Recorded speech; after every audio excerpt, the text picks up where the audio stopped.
Hey Waffle Gang, I do hope you're well. My name is Mark and today we're checking out some more relationship stories, and if you do love a Reddit story, why not consider hitting that like, subscribe, maybe that notification bell too. Let's crack on with today's first story, which comes from Hot Throat 5638 and says, my 26 female boyfriend 33 male says I'm controlling for putting a boundary on one of his friendships. So my boyfriend has this close friend of 15 years that he slept with early on into their friendship, but they both say their friendship is just platonic. My boyfriend and I were friends for a few months before we dated, and in that few months a few things transpired that made this friendship with this girl a red flag to me. Number one, I met this friend of his and I instantly knew she was the friend he had slept with based on how they interacted. 2. He shared with me that he thinks her boyfriend is ugly. He doesn't like him, has made fun of his looks to their friends, and thinks they shouldn't be together. 3. Her boyfriend of 3 years has never liked the nature of their friendship, and my boyfriend responded by saying her boyfriend is insecure, so he keeps calling and texting her just as much as before, multiple times a week. She also didn't set up any boundaries despite her boyfriend's complaints. 4. At a dinner we were all at, one of his best friends said that my boyfriend and this friend of his are soulmates and should be together, and that my boyfriend was just too scared in the past to make a move. My boyfriend and I were still just friends when all the above happened, but had talked about maybe being more. But with all this in mind, I decided to try to walk away as I felt he had feelings for this friend of his. He promised me he didn't, and to prove that, he'd basically cut her off. They were still in friend group chats, hangouts together, but that didn't bother me. So with this new boundary, I decided to date him.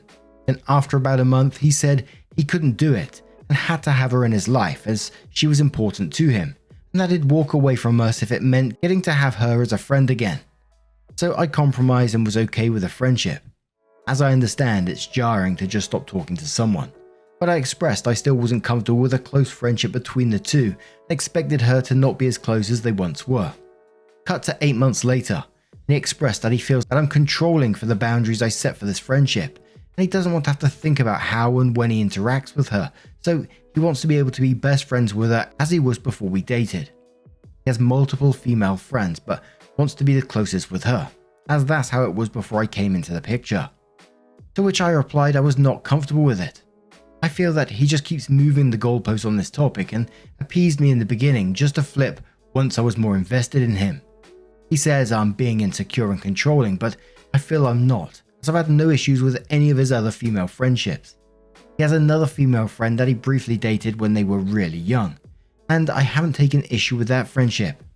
I feel the reasons listed above and the fact that he's willing to let this be a constant issue between us justifies my stance. Is it controlling to not be okay with the close nature of this long-standing friendship and asking that there be boundaries? Advice on how to move forward is also welcomed. Now, I had to go back and read that afterwards, the part where they were talking about how the boundary was set up. And it sounds like he set up the boundary because OP was willing to walk away because he wasn't comfortable with the relationship or the closeness that they have, and they didn't want to be a part of that relationship with what was going on. And he wanted to prove himself by basically cutting her off, which he chose to do. And the initial jealousy you explained, which he's showing to his best friend's boyfriend, is a worrying thing as well. It makes me think, he's more interested in her than he's letting on. But JFC says he wants to be close with her. That means you either have to accept this and get over your discomfort or walk away, because attempting to restrict his interactions with her is only going to generate resentment. He has to want to pull away from her for the sake of your relationship. Otherwise, it's him begrudgingly following your rules, feeling controlled, etc. I don't think your feelings are unreasonable at all, but that doesn't change what I said above. No happy relationship involves one person forcing the other to do things they don't really want to do as a condition of the relationship. For what it's worth, I had a male friend like this when I first started dating my husband. It was completely platonic, but when my now husband brought it up, I could see how it was sort of taking up the slot of primary relationship in my life. I could see that it really was preventing me from investing all of myself in the relationship. So I pulled it back, staying friends but way less intense and close. Point being that some people in this situation would willingly agree to rein it in, but he isn't, and that means you either have to find a way to be okay with it or walk away. Mishi Pratt says, "You're insecure because he clearly prioritizes this unhealthy, codependent platonic friendship over his relationship. Most of the time, insecurity doesn't just sprout from nowhere. His behavior would make most people feel insecure. Honestly, I'd cut my losses at this point. She will always be more important than any other woman in his life, and he's going to have an impossible time finding a serious girlfriend who'll put up with it." Fetch says, "He has made it super clear he wants to be with her and not you. He literally said he would walk away from the relationship. She is more important to him than you are. You gotta face that reality and realize you deserve someone that picks you first and always, not whatever this sack of garbage is." And one more from Notto Bragbutt, who says, "A boundary isn't something you do to control someone else. A boundary is an expectation you communicate to another person and how you intend to act if that boundary is broken. The other person is free to accept that boundary or not. You've placed a boundary and he agreed. He broke that boundary and continues to push for more of what he wants, ignoring your boundary and obviously not caring about you or your feelings. Your choice is, change the boundary. You'll have to get into a habit of him doing whatever he likes, no matter how it affects you. Or change the boyfriend, which I highly recommend." The OP does come in to update the post, and they say, "I want to say thank you to this community. I'm new to Reddit, and a lot of these comments made me feel validated and stronger in who I am / the relationship I want to have. I did leave him. There are other issues plaguing us too. This one was just the most consistent. We met up recently and I asked him to genuinely consider if maybe she is the person he is to be with. And while he got defensive and maintained that he really does only see her as a friend, I felt relief in being able to ask that question and not being scared of the answer. I just want what's best for him and myself. To anyone reading who's in a similar spot, just know that your intuition is always a signal and the body doesn't lie. I could feel something was off but didn't want to face it. Yes, maybe they won't end up together and maybe he truly doesn't have something for her now, but it shined a light on deeper issues that extended into other parts of our relationship. Issues with acknowledging his own feelings, commitment issues and little concept of boundaries, both that are healthy for his personal life and in a relationship. We didn't reconcile and he expressed needing time to do some healing and inner work. Maybe he will or maybe he won't.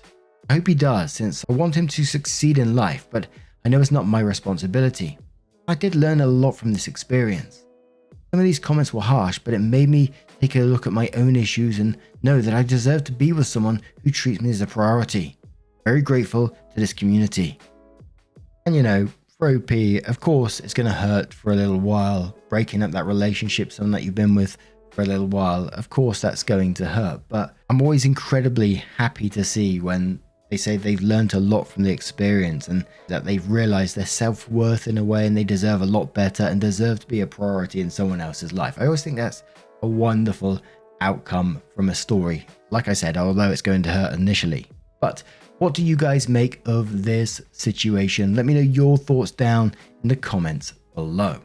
And let's move on to another story, which comes from a throwaway account and says, "Am I the a-hole for forcing my stepdaughter to pay me back after she ruined my house? I, 43 female, and my husband, 47 male, have been married for 4 years now. We both have children from our previous marriages, 12 male and 10 male, and Olivia, 18 female. My husband and I dated for 3 years prior to getting married, but moved in all together 2 years ago. Olivia lives with us full time, and it had a bit of a rocky start with mine and Olivia's relationship, but we managed to push through it. I told Olivia from day one that I wasn't her mum, but if there was anything she wants to talk about or need, she can come to me. After a few months, we became quite close, and she talked to me about anything she was too embarrassed to talk about with her dad. Recently, Olivia has been trying to make friends at college since she just started in spring. On-campus residence is very expensive for the college and is close to our house, so Olivia decided to stay at home. That's not a problem. The problem is that Olivia keeps bringing her friends over to hang out, but leaving it a mess. Normally, it's not a major deal. I have OCD, so sometimes there is issues depending on the situation though. Because she picks up after herself, but I recently hired a housekeeper to clean the house once a week, since I've been working overtime more often. Me and my husband just don't have time. It is expensive, but I cannot stand it when it becomes too messy for me, so I think it's worth it. This time she brought her friends over after the house was cleaned, and I guess they decided not to take their shoes off and walked all around the house leaving footprints. They also made pizza from scratch and left the crumbles on the counters among other things. They pretty much made the entire house filthy before I could even come home.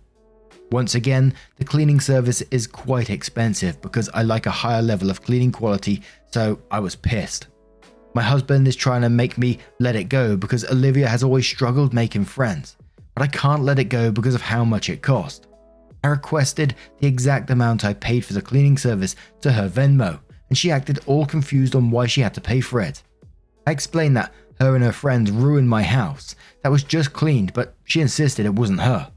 I have a Ring camera and I have video proof of her and her friends going into the house, and they were the only ones home that day before me. I gave her two choices: pay for the damages or I stop paying for her phone. She's complaining, saying it wasn't her and she doesn't have the money to pay the phone bill. Am I the a-hole? Edit to clear confusion. The cleaners came before Olivia, fully cleaned the house and then left. An hour later, Olivia came in with her friends. And as always, OP gives some additional information within their comments below the post. So OP says, I'm not usually one to discipline her because I'm not her mum, and I think that'd be crossing a bit of a boundary with her dad and me. She probably didn't expect a potential consequence because of my lack of discipline with her. Someone says to OP, I understand you have OCD, not judging you for that. However, wouldn't a better solution have Olivia clean up the mess? It was footprints and crumbs. Seems like an easy clean. OP says, I do agree that would have been better, but Olivia doesn't have the same level of cleaning level of the cleaning service, so I'd most likely have to redo it until it's finally clean for my liking. I think visible shoe prints are filthy, which is why there is no shoes in the house rule put into place I set up when we first all moved in together. Also, it's considered very rude in my country to walk around someone else's house with shoes. OP continues in another comment and says, I do understand that she is a teenager, but she is 18 and is a legal adult, so I treat her like one. I should have clarified this, but I did put a rule that people can't wear shoes in the house because it's so unsanitary and there's 10 times more cleaning when there's outside shoes inside. I was raised with very strict cleaning standards, so in my books, crumbles and visible footprints are filthy to me. The whole reason I pay for the cleaning service is because I've been spending more time at work. My husband has a long work schedule, so we don't have any time to do the cleaning ourselves. It's considered very, very rude in my country to walk around someone else's house with their shoes on, and it was snowing that day, so water stains were left where they stepped. I mean, it's quite expensive to me because of the cost of living in my area. I spend anywhere from $100 to $200 on cleaning each week, so I'm not asking for an arm and a limb, but for a college student who's never worked, it's a lot. It's usually a set price, but depending if the house is especially messy one week, there's going to be extra charges. It's not a massive bill, but it's definitely a chunk out of her savings because she hasn't worked at all. For previous things like this, I disciplined my kids and my husband disciplined Olivia. A commenter says to OP, it sounds like your cleanliness standards are extreme. Are you seeking help for your OCD? OP says I am. It's been helping, but I definitely still need more time to fully figure out how to manage it. OP continues, no, I expect all the kids to be able to clean up after themselves unless there was an emergency of some kind, which there wasn't. She's an adult, and I've been trying to treat her like one more. After reading these comments, I do realize my standards may have been put too high, but cleaning up after yourself isn't anything new in the house, and everybody is expected to do their share as well, as any messes they make themselves. I couldn't even see the house I paid money to be cleaned before it was already dirty though. OP then updated the post and says, as I write this, I'm still getting comments on the original post. Thank you all for those who've commented, but I do want to ask that some users to please tone down things they're saying about myself and my OCD. I don't appreciate people saying that I'm financially abusing my stepdaughter. I understand most are upset at me, but please don't comment that I should be institutionalized, because I have been getting comments and messages along those lines. This morning, I asked Olivia to have a sit-down talk with me and to fully discuss how we both felt about my reaction, as well as how we are still feeling. Olivia was quite upset at me because she's been trying so hard to make friends and she feels like I'm trying to discourage her from making them. We also talked about the house and the bill situation. I told her that I apologize I overreacted and said things in the heat of the moment, but I would like her to clean up after herself in the future. She doesn't have to cover the cleaning bill, and I will continue to pay for her phone bill. As for my OCD, Many of you felt the need to tell me that I'm terrorizing my entire household and should pay for therapy instead of a cleaning service. I've been getting help for my OCD, but this situation made me realize I need to work more on it and managing it. I've also been getting comments that my stress may be caused by working overtime. I put a request in for fewer hours as well, as I've been looking for a possible vacation for all 5 of us, as a few suggested that may help. But now I'm going to turn this one to you guys. What do you guys make of this situation? Let me know your thoughts down in the comments below, and let's move on to another story. It's titled, My 35 Female Sister, 25 Female, has a bridesmaid, 25 Female, Gone Rogue. I will preface this by saying my parents gave my sister a choice. She gets a sum of money either to pay for a wedding or get to set up with a house. My sister wisely chose to have the house, so her wedding is going to be a rather small affair. She is paying for solo. I've been doing as much as I can to help with keeping her costs down, which, long story, was a lot. She asked me to be her maid of honor and our brother one of the groomsmen. My sister has a bridesmaid who is a friend from college, Janet. I never cared for her, finding her rather rude and selfish, but it's my sister's wedding and I'm quite good at dealing with people. I ended up friending her on Facebook. The first issue between us came at a get-together my sister hosted. Janet made a pointed comment to her boyfriend in front of me, saying she was surprised at my sister's bridesmaid, that if she was getting married, she'd be sure that her bridesmaids were thin, young, and pretty. It was obviously directed at me, as Janet and the other 2 bridesmaids are both very thin and younger. Frankly, it didn't bother me as a dig. I'm comfortable with my appearance and age, and I'm a 22 BMI, so not unhealthy weight. It may have been due to the fact that I'm gay and don't go for traditionally pretty looks.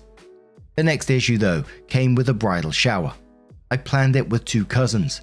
Janet decided last minute to plan a vacation over this time and convinced another of the bridesmaids that it was really family only and that she wasn't welcome, despite being invited. She also posted a link to a thing about the top stupidest games played at showers on Facebook. If I wasn't sure this was intended maliciously towards me, I was after the Bachelorette issue, which happened recently. Initially, I was told by another bridesmaid the party was going to be the 10th and that it was going to take place at a certain restaurant/club. Now this club is literally down the street from me and I actually own a small portion of the business. I was excited, saying that I would make sure it was amazing. A few days later, Janet messages me and tells me that the party was actually planned for the 17th and it would be taking place at another location and involved mall shopping and a male strip club. Now, I had posted that I would be out of town on business the 17th and neither shopping nor a strip club appealed to me. So I said that it would be a shame I was going to have to miss it. The afternoon of the 10th, my sister posts on Facebook that she had just been kidnapped for a surprise bachelorette party. A bit later, one of the other bridesmaids sent me a message asking me what I could do to make the party taking place at my restaurant special. I questioned her and she was under the impression that I had said I wasn't interested in attending the party. Obviously, Janet had actively lied to me to keep me out of the party. At this point, I could only talk to my sister, but I didn't want to drum up any drama when she was already stressed over wedding things. So I kept quiet. It is now 3 weeks out from the wedding. Today, my sister has sent me a whole series of messages Janet has sent her. Janet has questioned, made snarky comments, etc. over every aspect of my sister's wedding. From the choice of music, too cheesy, to the transportation. Janet wants a limo, to the order of things. She wants the first dance later in the reception. I've told my sister to ignore her, that it is her wedding, and when Janet gets married, she can make her own decisions. But my sister is second-guessing herself and freaking out that her low-scale wedding isn't good enough. My sister has a history of anxiety disorders, so this is not a good thing for her. A week ago, she was really happy about her choices. Now she's crying and breaking down. Right now, I don't know if I should tell my sister the way Janet has been treating me. It might make her understand that this is Janet's problem, not hers, or it could cause more issues. I honestly want to give Janet a piece of my mind, but I think that could only make things worse for the wedding and for my sister. All I want for my sister is to have a good wedding. I don't know how to fix this issue so that happens. And I kind of feel on this one, your sister just needs to be told. I'm not trying to be overly dramatic about it, but she seems like someone that's all about herself and could potentially drag this into the wedding as well. And I think your sister deserves to know about your own personal experience and with dealing with Janet. But Living Flying says, I would tell your sister. I'm afraid if you don't, Janet will find ways to sabotage the actual wedding. So far, she's only managed to fuck up the preliminaries. So sit your sister down, maybe with your mum too, and let her see that Janet's not someone who has her best interests at heart, and all her criticism is part and parcel of a larger agenda, which she has been enacting. Reassure her that her wedding choices are solid, and she needs to have confidence that she has planned the right wedding for her. Handle Janet using the minimum force necessary to keep her from causing further problems, and be civil as long as she permits it. But don't be afraid to take the gloves off if she tries to pull any further bullshit. And next time someone says to you, she would be sure that her bridesmaids were thin, young and pretty, say, yeah, I know what you mean. I would make sure mine were mature, kind and classy. Ooh, lovely. Could you imagine that comeback? I'm not that witty, I'm not that quick. I'm someone who sits there like a couple of hours after and she'll go, shit, I wish I said that. But MM172 says, at this rate, if someone doesn't call Janet on her crap, she's going to pull some kind of major drama bomb at the wedding itself. Yes, tell your sister that Janet's been using the exact same nonsense on you, and the only reason you haven't said anything is that you didn't want her exposed to it. And tell her you'll do whatever she needs you to do to be supportive. From running interference on whatever nastiness Janet tries to pull, to kicking Janet out of the bridal party personally. But this woman is not worth a moment of second guessing her decisions over, let alone what she's doing to herself right now. OP says, I seriously doubt my sister would kick her out of the wedding party at this point. They have a ton of mutual friends, and I can't see it going over well. Plus my sister is very soft, and it would be totally outside her nature unless Janet did something very over the top. If it was me, she'd have been gone already. Josie Berger says, I say you better step up to Janet and soon. She's the type of person who's going to make your sister's wedding all about herself, and she will ultimately ruin it. Give her a piece of your mind and show that you are not the big sister for no reason. And I say call her out in front of the other bridesmaids so they realize that Janet has been acting up and won't be listening to her next time. Mectrid says, friend of mine got married recently, and although he didn't talk to me much about the wedding stuff beyond a point, he asked my opinion. That's all I gave, that's all anyone should give. I wouldn't have had a lot of the stuff he had, but at the same time, I knew he wanted his wedding to fit him and his wife, and they nailed it. They had Janet's here and there, but eventually Janet's were ignored. They made the day special for themselves, and it's gone down as one of the most memorable weddings half the guests have ever been to. TLDR, Janet should shut the fuck up. Just tell your sister to make her day as memorable as she wants it.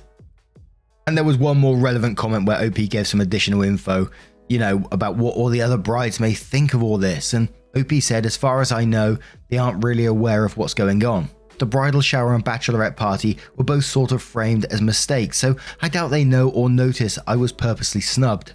Frankly, I got the impression Janet wanted me to make a stink so that she could feed off the drama. So by quietly not saying anything, I took that power away from her. At the same time, I eliminated my sister's stress. At the time, it seemed like a good choice, but it means now I have to explain for others to understand. So OP did update the post and says, everyone's suggestion pushed me over the breaking point. I met with my sister today for breakfast. She was a crying mess, second guessing everything about her wedding. I asked if this was because of Janet's comments. She said yes and let me read all of Janet's texts and Facebook messages to her. Janet has been ripping my sister apart. I'm furious by this time, but my sister needs a big sister, not an avenging angel. I told my sister the stuff Janet has pulled on me. She was horrified and kept apologizing. Then she got angry. The next 2 hours were a bitch fest about the stuff Janet did through college. I seriously don't understand why my sister is friends with this girl. She has been universally miserable to everyone. Finally, I asked point blank if she wants to kick Janet out of the wedding party. My sister says no, that she feels she needs to keep her promise and that it's too late to kick her out now. My sister didn't get the same vengeful arsehole gene that I did. So I ask her what she does want. After thinking, she says she wants Janet to just leave her alone until the wedding. Done. I can be a butch fairy godmother and make this wish come true. I take my sister's phone, send Janet a text saying at this point all the wedding decisions are final, so there's no sense talking about them. Oh, and because my sister will be so busy between now and the wedding, all communication and messages should go through me. Then I blocked Janet's number. I sent the same message on Facebook and blocked Janet on Messenger, then unfollowed her feed. Finally, I sent a Facebook message and text through my account. Afterwards, my sister just brightened back up. We ended up having a fun afternoon at a Halloween attraction. I got one message from Janet saying she doesn't believe that my sister blocked her. There was also a passive-aggressive message on her Facebook, but at this point my sister would have to actively seek it out. Just before writing this, I called my mother and my brother, who is a groomsman. We are all livid, but respect my sister's decision to keep Janet in. However, we're going out of our way to make sure we pull family rank and make sure things are great for my sister. Generations of passive-aggressive people have led up to this. You don't fuck with my family. I'll take any suggestions on how to block Janet from making any other issues. Opie then comes in with another update and says the wedding was Saturday and I thought you would all like to hear how things worked out. Following everyone's suggestion from the first update, I contacted all the vendors etc. and told them not to take any input from anyone but me or my sister, including the pastor who my sister has admitted befriending and coming to for advice. He was surprisingly awesome and I ended up telling him the whole story and got him upset about things as well. A few days later, I get a call from the DJ, who says that someone else called to question some stuff about the reception, namely the timing, which I knew was a sticking point for Janet. Later, talking to the venue, they said someone talked to them. In both instances, they gave the answer that all should be directed to me. Meanwhile, I've been watching Janet's Facebook and found rather passive-aggressive posts that seemed to be pointed towards my sister and I. I ignored them. My sister maintained no contact. A week before the wedding, I get a text from Janet asking, "What should I do with Christopher? We have 2 hours where I'll be busy with pictures and he will be alone." Now, I didn't know she had a child and didn't think my sister had arranged any childcare, so this seemed totally a pertinent question. Without thinking, I replied that I was sure there were some cousins who would be happy to babysit and that it'd be wise to pack a bag of stuff if he was too young to entertain himself for 2 hours. Then I messaged my sister. Christopher is Janet's boyfriend.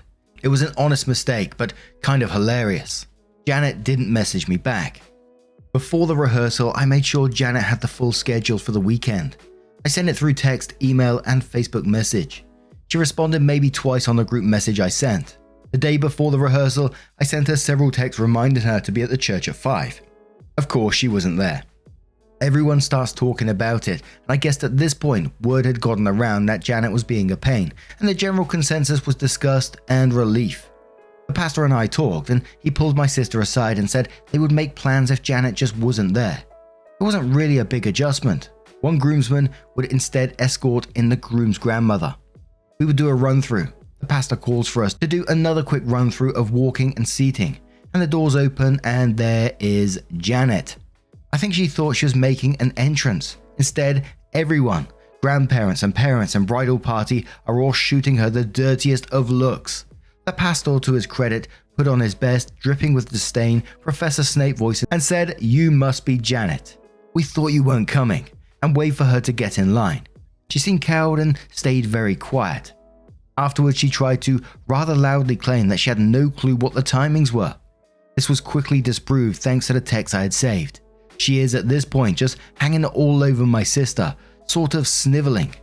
We were meeting at a restaurant nearby for the rehearsal dinner. It literally was within walking distance and most of us just wandered over. Somehow, Janet drove and managed to be late to the dinner, claiming to be lost. She ended up sitting by the groom's family. For the start of the dinner, she sat arms crossed like a petulant child. Then she started drinking, way too much. Thankfully, she was far enough away that my sister and her husband didn't really notice her antics. As we left, I think every single person there reminded her to be at the hotel to get ready by 10, especially my brother. She kept nodding and uh-huh-ing. Sent a few texts and Facebook messages for good measure. Of course, the next day, no show. We had a hairdresser set up in the suite and she did all of our updos, then hung around for a while before packing up. This is about when Janet finally arrived. I think my sister by this point was so done with Janet's shit, she didn't even get upset. Now to get to this next part. You have to understand I have long hair that I always wear in a tight French braid, then curled into a bun. Most people never see my hair down. For the wedding, my sister wanted these Pinterest discovered loose braided hair down styles. When she said braids though, Janet had complained that we'd all look like dykes like me. So I answered the door with a rather nice hairstyle down over my shoulders, makeup done, professionally, dress on. Janet literally has her hair wet, no makeup, and her dress in a bag. When she found out the hairstylist and makeup person was gone, she flipped. I recommended that I just braid my hair like I wear mine every day, and she just shot me dirty looks. Instead, Janet ended up having a half hour to basically dry her hair and put it into a ponytail. The next little thing was totally passive aggressive on my part. When my sister and I had our heart to heart, my sister admitted that Janet sold jewelry through some pyramid scheme. She had strong-armed my sister into buying a jewelry set, which she didn't terribly care for. I told her I would take care of it. I went through a connection and ended up renting a vintage set of jewelry. Pieces far nicer than anything I could afford. On the day of the wedding, they brought it to the hotel, and it brought my sister to tears. When Janet showed up at the hotel, there stood my sister, glittering in diamonds instead of plastic pieces she coaxed her into. I knew too, this entered a temptation for Janet's power play. So I also contacted a guy who works at a friend's nightclub as security. The guy is quite professional and looks like he could be a male model. I paid him to walk around, supposedly to be security for the necklace. Really though, he was there in case Janet pulled anything, and to keep my sister a bit more stress-free. Also, he ended up making my sister feel like a rock star, needing security. All that was left was for Janet to behave like a petulant child, which she did in spades, pouting and making photos difficult. I asked the photographer to place her end of the row, in case my sister decides to have her edited out. That's my sister's choice, but is prepared if she so chooses. My sister lifted the blocks for Janet online on the flight for a honeymoon. She hasn't made any contact since, or made any acknowledgement of the wedding or honeymoon pictures. When my sister gets back, I'll talk to her about their friendship more. Thank you everyone for your excellent suggestions and thoughts. They help me make my decisions and everything seems to have worked out. And a relevant comment. She, Janet, was too cloying to outright sabotage. It was more just passive aggressively informing everyone she wasn't pleased with decisions. The phone calls to the vendors were questioning if they had things right, for instance. All the texts to my sister were, "Are you sure that won't make your wedding look bad?" type messages. But now I'm going to turn this one to you guys. What do you guys make of this situation? Let me know your thoughts down in the comments below. And just a huge thank you from the bottom of my heart for getting involved in today's stories. Your love, your support, your time always means the absolute world to me. So thank you so much for being a part of it all. And hopefully I'll see you in the next one. Take care and much love.